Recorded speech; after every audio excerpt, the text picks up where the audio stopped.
어쩌다 이런 일이 4월 29일 금요 치유기도에 거의 끝나갈 무렵 갑자기 말이 꼬이기 시작을 했습니다. 뛰어나온 아내 손에 이끌려 본당 로비로 나갔습니다. 그런데 그 자리에 의사이신 한성필 권사님이 서 계셨습니다. 목사님, 뇌에 문제가 좀 생긴 것 같아요. 만일 그런 말씀을 안 해주셨더라면, 내가 집에 그냥 가서 괜찮다 자버렸더라면 나는 지금 어떻게 되어 있을까? 아찔하고 한 권사님이 그날 밤 오신 것도 하나님의 섭리셨구나. 감사를 드립니다. 이기혁 안수집사님이 119 구급차를 부르시는 것 같았고, 카페에서 119를 기다리는 시간, 교인들이 저를 놀란 눈으로 바라보던 눈길이 기억납니다. 도착한 119, 어디로 갈 것인가? 요즘 119가 내 마음대로 가주지를 않습니다. 그분들의 형편이 또 따로 있습니다. 그런데 의사이신 한수연 청년이 달려와서 다 이야기해 놓았으니 무조건 우리 충남대병원 응급실로 가라, 119를 재촉하던 모습, 그렇게 충남대병원 응급실로 실려갔습니다.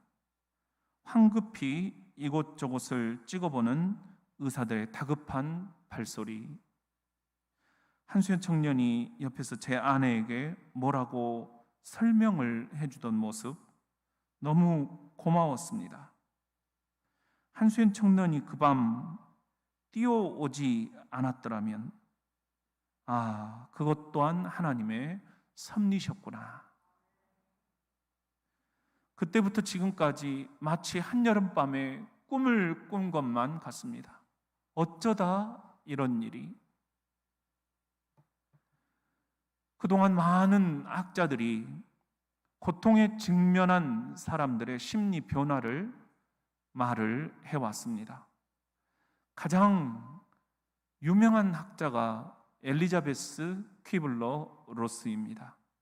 그분은 우리가 고통에 직면하면 5단계를 거친다라고 이야기를 합니다. 먼저는 부정을 하고,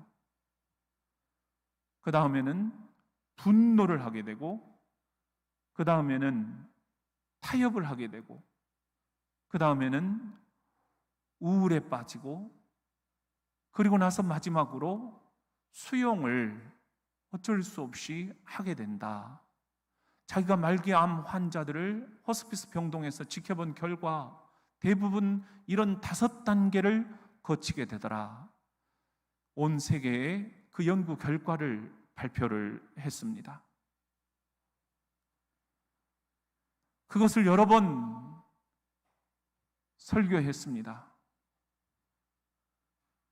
남의 일처럼 설교했습니다. 설마 나한테, 아니야, 그런 일은 없을 거야. 그런데 이게 내 일이 될 줄이야. 사랑하는 성도 여러분, 저도 이번에 엘리자베스가 이야기한 이 5단계를 톡톡히 지나야만 했습니다. 그래서 오늘은 머릿속, 책 속 이론이 아니라 저의 이번 체험, 피가 뚝뚝 떨어지는 저의 생생한 체험을 토대로 예수 그리스도께서 여러분에게 주시는 복음을 전하고자 합니다. 우리 같이 한번 따라해 봅시다. 엘리자베스가 말하지 않은 게 있었다.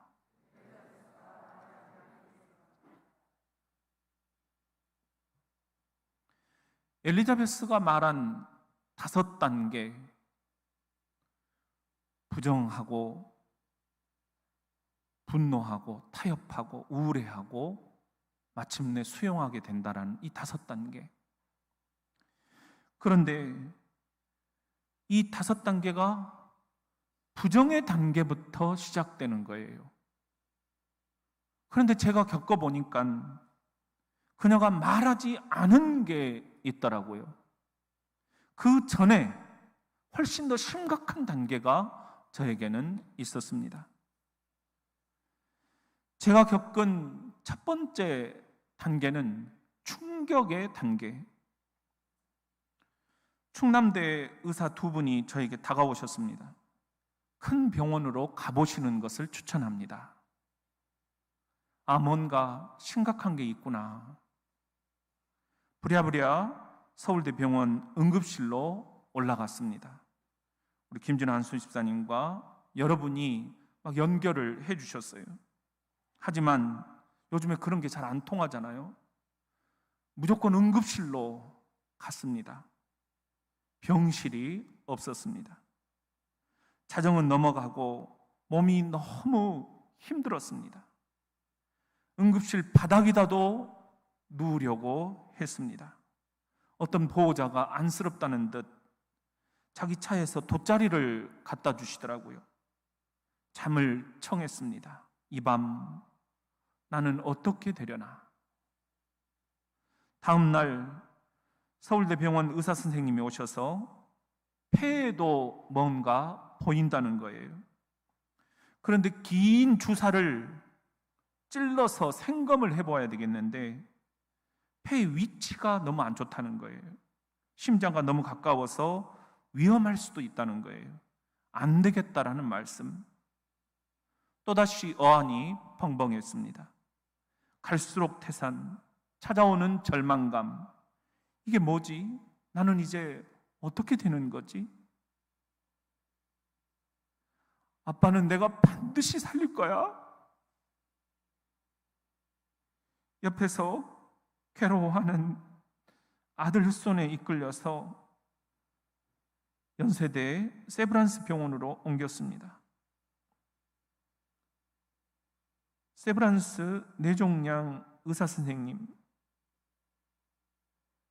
이 상태로는 4주면 사망입니다. 그런데 이미 3주 정도가 지난 것 같습니다. 이미 3주 전부터 뇌에서 피가 흘렀을 가능성이 높습니다. 시간이 없다는 것, 빨리 뇌를 열어야 한다는 것.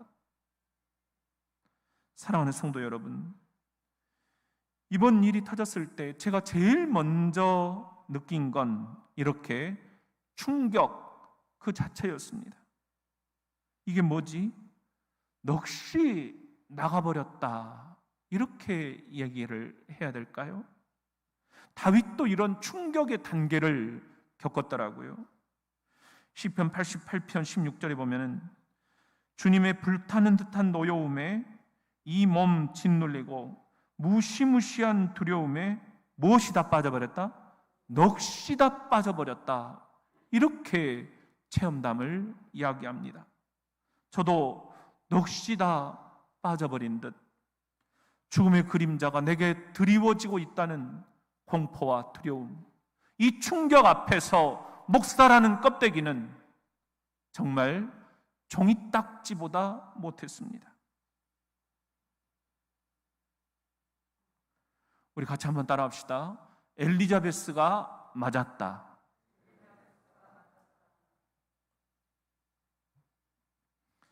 제가 겪은 두 번째 단계부터는 엘리자베스가 말한 게 맞았습니다. 저에게도 부정의 단계가 찾아들었습니다. 왜 나에게? Why me? 엘리자베스가 한 유명한 말이에요. 많은 말기암 환자들이 Why me? 왜 나한테 하필이면 이런 일이 닥치지? 그렇게 부르짖더라는 거예요. 리브가도 이런 기가 막힌 탄식을 했지요. 창세기 25장 22절에 보면은 두 아이가 뱃속에서 서로 다투었다. 리브가는 어찌나 고통이 심하든지 어휴, 어쩌다 내게 Why me? 어쩌다 내게 이런 일이 닥쳤을까 하며 괴로워하였다. 그래서 리브가는 어찌하면 좋겠느냐고 여호와께 여쭤보았다. 어쩌다 이런 일이, why me? 나에게 하필이면. 딱 제 마음이 그랬습니다. 도저히 믿겨지지가 않았습니다. 이건 꿈일 거야. 아니야, 이건 오진일 거야. 잘못 보신 걸 거야. 그러나 충남대병원, 서울대병원, 연세대 세브란스병원 세 곳에서 의사들이 어떻게 똑같이 오지를 할 수가 있을까? 도저히 부정만 하고 있을 수는 없었습니다. 이건 현실이다. 정말 큰 일이 난 거구나. 그 다음 제가 겪은 세 번째 단계는 분노의 단계였습니다. 나에게 스트레스를 준 사람들, 칼을 들고 가서 찔러 죽이고 싶은 분노가 충동처럼 일었습니다. 욥도 이런 분노의 단계를 겪어야만 했습니다. 욥기 7장 11절, 그래요, 안 됩니다. 절대로 안 됩니다. 그럴진데 어찌 입 다물고 있겠습니까? 화가 납니다. 화가 치밀어 오릅니다. 너무나 아프고 고통스럽습니다. 이러니 어찌 입 다물고 가만히 있을 수 있겠습니까? 어찌 원망하지 않을 수 있겠습니까? 어찌 불평을 늘어놓지 않을 수 있겠습니까? 이 분노의 희생자는 당연 아내였습니다. 4살짜리 아기가 되어 음식 투정을 부리는 나, 사소한 일에 화를 내고 있는 나, 제 가까이 오셨다가 때 아닌 불평, 불만, 짜증, 성질, 분노 폭탄을 맞으신 분도 있으실 겁니다. 이 시간을 빌어서 정말 죄송했노라 사과를 드립니다. 제 마음대로 제어가 되지 않았습니다. 뇌종양, 뇌덩어리가 저의 감정 중추를 짓누르면서 그토록 분노 조절이 안 되었던 탓일까? 정말 죄송합니다. 이해를 부탁을 드립니다. 통제되지 않는 이 분노는 놀랍게도 하나님에게까지 치밀었습니다. 하나님, 당신이 살아계신다면 이럴 수 있습니까? 과연 이러고도 당신이 나의 주, 나의 하나님이란 말입니까? 분노 속에는 억울함도 뒤범벅되어 있었습니다. 이렇게 좋은 세상, 폐쇄된 군대 사회에서 24년을 보내고 이제 이 교회 5년 가운데 3년이 코로나, 이렇게 간다는 게 너무 억울했습니다. 그 다음 제가 겪은 4번째 단계는 타협의 단계였습니다. 하나님, 우리 애들 아시잖아요. 자리 잡는 것 볼 때까지만, 좋은 짝 만나 결혼할 때까지만, 손주들 신앙생활하며 기독교 명문 가문이 아름답게 흘러내리는 것을 볼 때까지만 조금만 더 살게 해주세요. 조금만 더 이 죽음을 준비하고 맞이하게 해주세요. 히스기야도 이런 타협의 단계가 있었더라고요. 이사야 38장 1절부터 보면은 산헤립이 예루살렘을 포위하고 있을 때 히스기야는 무서운 피부병에 걸려 죽게 되었다. 아모스의 아들 예언자 이사야가 왕을 찾아와서 말하였다. 여호와께서 왕에게 이런 말씀을 전하셨습니다. 너는 이제 네 후계자를 임명하고 죽을 준비를 하여라. 네가 살아남지 못하고 죽을 것이다. 히스기야가 얼굴을 벽으로 향하고 돌아 누워 여호와께 타협의 기도를 하였다는 거예요. 오 여호와여, 내가 항상 주께 충성한 것을 기억해 주소서. 내가 항상 전심으로 주께 순종하고 언제나 주께서 기뻐하시는 일들을 하지 않았습니까? 히스기야는 눈물을 흘리며 큰 소리로 울었다. 그리고는 조금만 더 살 수 있도록 이 목숨 살려달라고 간청을 합니다. 이사야 38장 16절 시작. 그러나 주여 내 목숨을 다시 살려주시고 내 영혼을 다시 소생시켜 주옵소서. 이 병든 몸을 고쳐주시고 다시 살려주소서. 놀랍게도 하나님은 히스기야의 타협을 들어주십니다. 그 타협의 결과 얼마를 더 살게 되죠? 15년을 더 살게 됩니다. 저도 어느새 히스기야처럼 하나님과 타협을 하고 있더라고요. 하나님, 이대로는 안 됩니다. 조금만 더 하나님 일을 하고 가게 해주세요. 해외 선교도, 국내 선교도, 땅끝까지 이르러 복음을 전하는 것도 이제 겨우 대전장로교회 5년 정비가 끝났습니다. 이대로는 안 됩니다. 이제 뭔가 해보려고 하는데 하나님, 이대로는 안 됩니다. 조금만 더 살게 해주세요. 병상에서 하염없이 눈물의 기도를 드렸습니다. 밤새 타협의 기도를 드렸습니다. 세브란스 병원 맨 창가, 내 병상 창밖으로 휘영청 밝은 달이 차올랐습니다. 이 사진입니다. 서울 한복판 저 붉은 달, 너는 내 사정 아는지 모르는지, 저 달을 조금만 더 볼 수 있다면, 그 밤이 제가 여러분에게 카톡으로 기도 부탁을 드린 밤입니다. 그 다음 제가 겪은 5번째 단계는 우울의 단계였습니다. 우울이 찾아오는데 일단 너무 슬펐습니다. 이렇게 가는 건가? 이렇게 가는 건가? 병원을 돌아다니는 젊은 사람들의 모습을 보면서 너무 슬펐습니다. 나는 이제 저렇게 살지를 못하는가? 심리적으로 무너졌습니다. 우울의 파도, 깊은 물속으로 들어갔다가 또 다시 나온가 싶더니 또 다시 푹 들어가고, 감정의 기복, 하나님께 버림받은 것 같았습니다. 예수님도 죽음을 앞두고 이런 미칠 것 같은 우울을 격하게 토해내셨죠.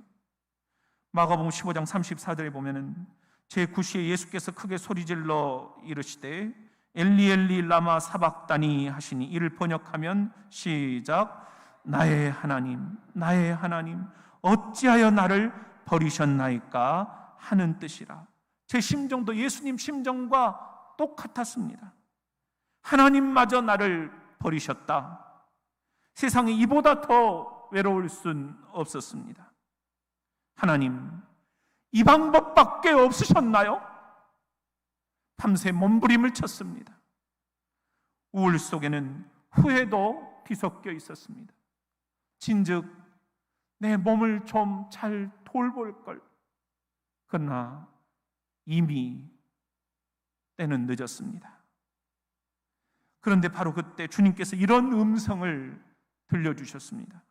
현보가, 나 네가 119에 실려갈 때 너 결코 포기한 것 아니다. 너와 함께 그 병상에서 나도 울고 있었다. 일어서라 현보가, 내가 함께하고 있다. 지금 이건 내가 하는 일이다. 믿겨지지 않았지만 그 음성이 제게 파고들었습니다.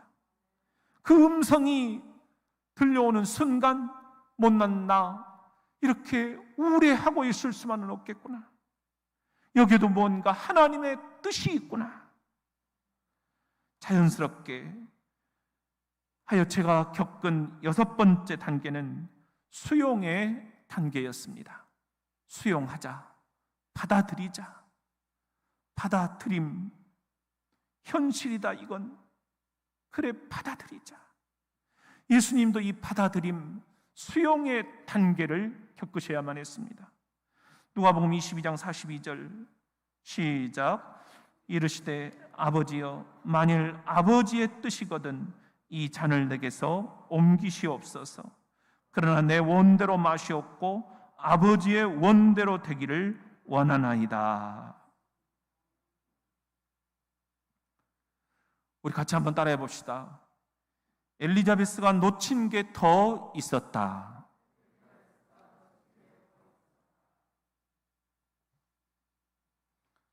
세계적인 학자 엘리자베스 퀴블러로스, 그녀가 말한 5단계, 사람들은 고통에 직면하면 먼저 부정하고 분노하고 뭔가 타협을 하려고 하고, 그리고는 깊이 우울에 빠지고 마침내는 어쩔 수 없이 받아들이더라. 그런데 그렇게 수용의 단계로 끝날 줄 알았습니다. 그런데 놀랍게도 엘리자베스가 놓친 게 더 있었습니다. 바로 그 다음에 이어지는 7번째 바라봄의 단계. 아멘, 아멘, 주님만 바라봅니다. 이것이 엘리자베스와 저의 차이였습니다. 세상을 바라보는 것은 한계가 있다. 의사 선생님이 아무리 치료를 잘해주시더라도 그 치료가 빛을 발하려면 환자인 너도 정신을 차려야 한다. 주님께서 이렇게 말씀하시는 거예요. 현보가 암만 묵상하고 있었어야 되겠느냐? 현보가 네 암을 부디 낭비하지 말아라. 히브리서를 기록한 익명의 저자도 이 바라봄의 단계를 권면하고 있습니다. 히브리서 12장 2절, 믿음의 주여 또 온전하게 하시는 이인 누구를 바라보자? 예수를 바라보자. 바라봄의 단계. 그는 그 앞에 있는 기쁨을 위하여 십자가를 참으사 부끄러움을 개의치 아니하시더니 하나님 보좌 우편에 앉으셨느니라. 예수를 바라보자. 그런 마음을 먹으면서부터 묘하게 세상이 줄 수 없는 평강이 깃드는 거예요. 안녕, 평강이 내게 아침 인사를 하기 시작을 했습니다. 그뿐만이 아니었습니다. 그 다음에 찾아온 게 또 있었습니다. 8번째, 선함의 단계. 이 땅이 죄로 모든 게 망가졌지만, 그래서 네 몸도 마음도 영혼도 아프고 일이 부서지고 저리 망가지고 엉망진창이 되어버렸지만, 나는 지금 너를 통해 이루고자 하는 선한 계획이 있단다. 하나님은 선한 것에서도, 하나님은 나쁜 것에서도 선을 이루신다는 것, 사도 바울도 이런 선함의 단계를 체험을 하고 있습니다. 로마서 8장 28절 시작. 우리가 알거니와 하나님을 사랑하는 자 곧 그의 뜻대로 부르심을 입은 자들에게는 모든 것이 합력하여 뭘 이룬다고요? 선을 이루느니라. 굿니스, 하나님의 선하심을 반드시 이루시고야 말 것이다. 이 선함의 단계를 거치니 저에게 또 찾아온 게 있었어요. 의미의 단계. 이 고난에 어떤 의미가 담겨 있는 것일까?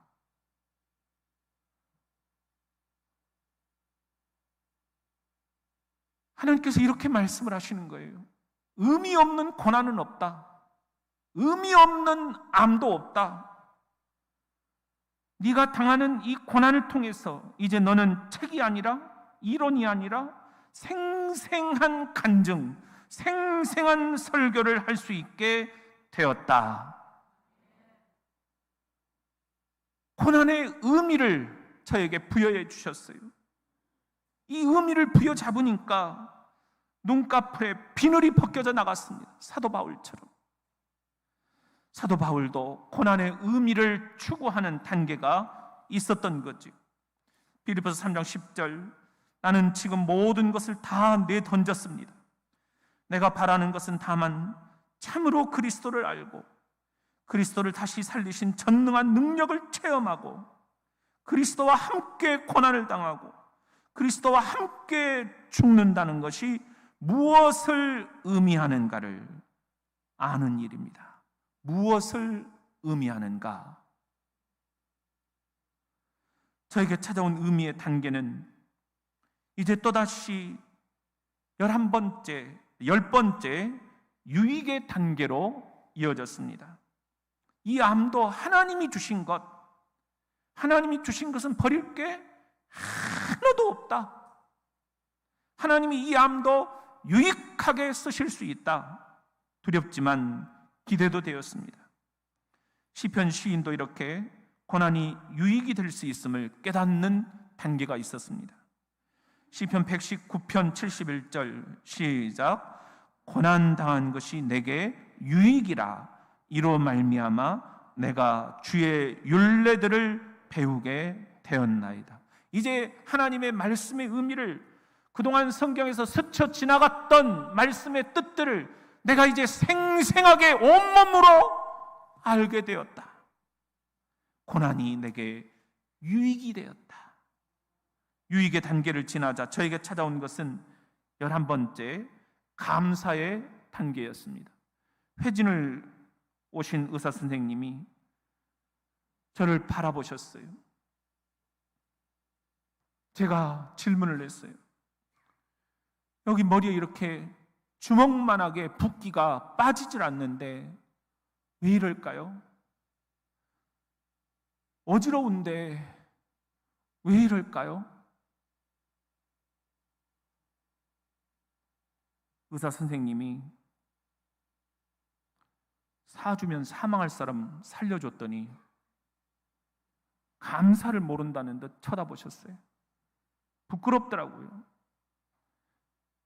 물에 빠진 사람 건져주었더니 뭐 내놓으라?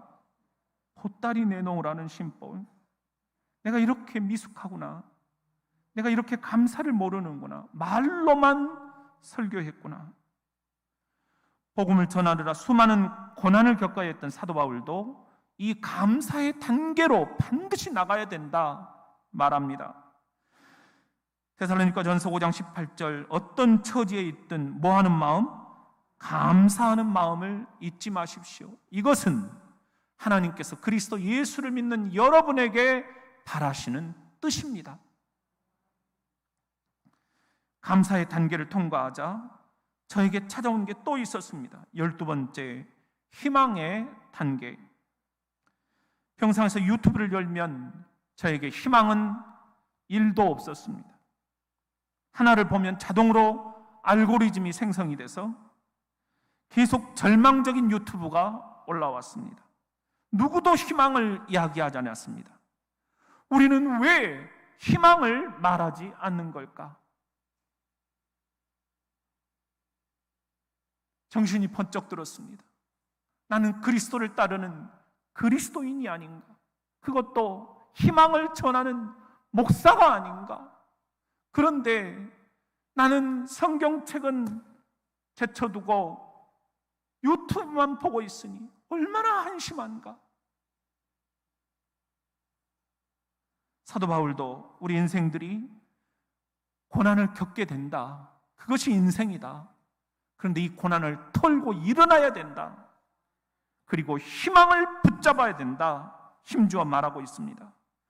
로마서 8장 18절 보면은 우리가 지금 당하고 있는 고난은 장차 우리가 누릴 영광과 비교하면 뭐입니다? 아무것도 아닙니다. 모든 피조물은 하나님께서 그분의 자녀들을 부활시키실 날을 인내와 뭘 가지고? 희망을 가지고 기다리고 있습니다. 그날에는 하나님의 명에 따라 본의 아니게 이 세상을 지배하고 있던 가시와 엉겅퀴, 죄, 죽음, 부패 따위는 모두 다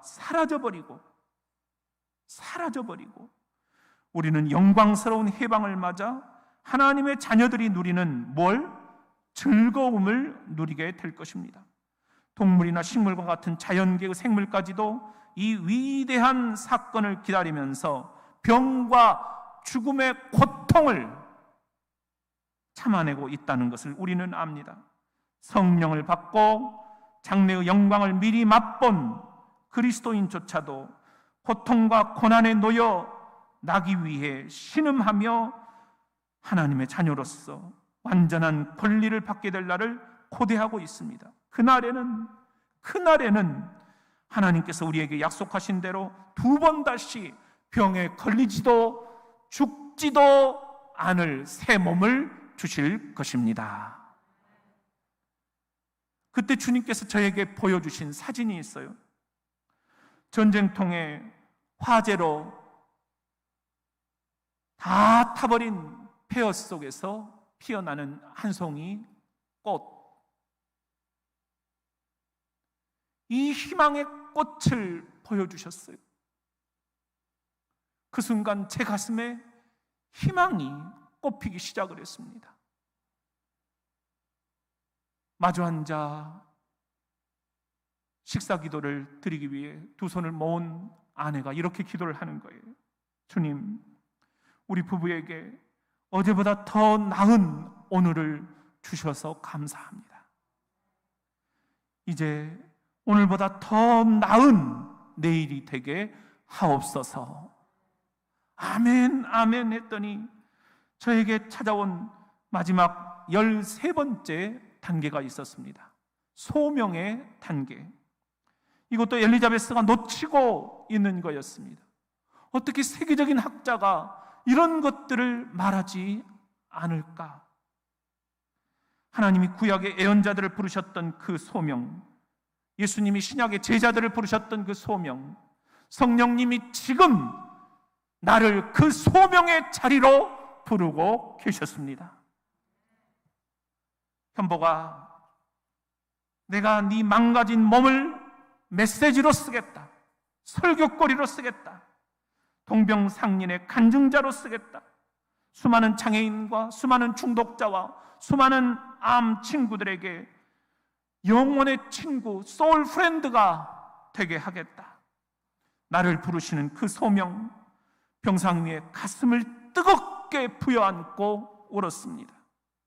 사도 바울도 우리가 겪고 있는 이 고난, 궁극적인 관영은 소명의 단계를 향해야만 한다라고 설파하고 있습니다. 디모데후서 1장 9절 말씀 시작. 하나님이 우리를 구원하사 거룩하신 소명으로 부르심은 우리의 행위대로 하심이 아니요 오직 자기의 뜻과 영원 전부터 그리스도 예수 안에서 우리에게 주신 은혜대로 하심이라. 사랑하는 성도 여러분, 여러분이 너무 고맙습니다. 여러분이 저를 내쳐버리실 줄 알았는데 3개월 동안 아무 걱정 말고 치료에만 전념하라고 우리 원로 장로님들, 권사님들, 시무장로님들, 안수 집사님들 저에게 수많은 격려를 해주셨어요. 석 달간 쉬라고 해주셨어요. 세상에 그런 교회가 또 어디 있겠어요? 친구들에게, 전국에 있는 내 친구들에게 우리 교회가 그런 교회다 자랑을 했어요. 어디라도 좀 다녀오자 아내가 하는데 막상 어디를 갈까? 한 주간 제주를 다녀왔습니다. 비자림, 사려니, 그 울창한 숲, 그 수려한 나무들 몇백 년은 되는지 너무나 키가 컸습니다. 쭉쭉 뻗어 하늘을 바라보고 있었습니다. 아멘, 아멘. 주님만 바라봅니다. 찬양을 하는 듯. 그런데 그 수백 년 된 문화재급 나무들 속에 유독 제 시선을 멈추게 한 나무가 있었습니다. 바로 이 나무입니다. 구멍이 뻥 뚫린 저 나무, 무슨 사연일꼬? 구멍이 뻥 뚫린 나, 어쩌면 너는 나와 이리도 빼 닮았느냐? 놀라운 건 저 구멍이 뻥 뚫린 나무에서 그래도 살아보겠다고 푸른 싹이 돋아나고 있는 거예요. 저 나무도 저렇게 살아보려 하는데 나도 살아야겠구나, 살 수 있겠구나. 주님께서 말씀하시는 거예요. 현보가 끝끝내 살아라. 그러다 보면 망가진 너도 저 나무처럼 아파하는 현대사회의 영혼들에게 그 누구도 줄 수 없는 생생한 감동을 줄 수 있게 될 터이니, 구멍 뚫린 너도 저 나무처럼 누군가에겐 희망이 될 수 있을 터이니, 간증이 될 수 있을 터이니, 작품이 될 수 있을 터이니. 사랑하는 성도 여러분, 사연 없는 인생이 어디 있겠습니까? 가정마다 사연 없는 가정이 어디 있겠습니까? 우리는 모두가 다 이런저런 사연을 안고 살아갑니다. 그러나 결코 잊지 맙시다. 사연 많은 나무가 작품이 된다는 것,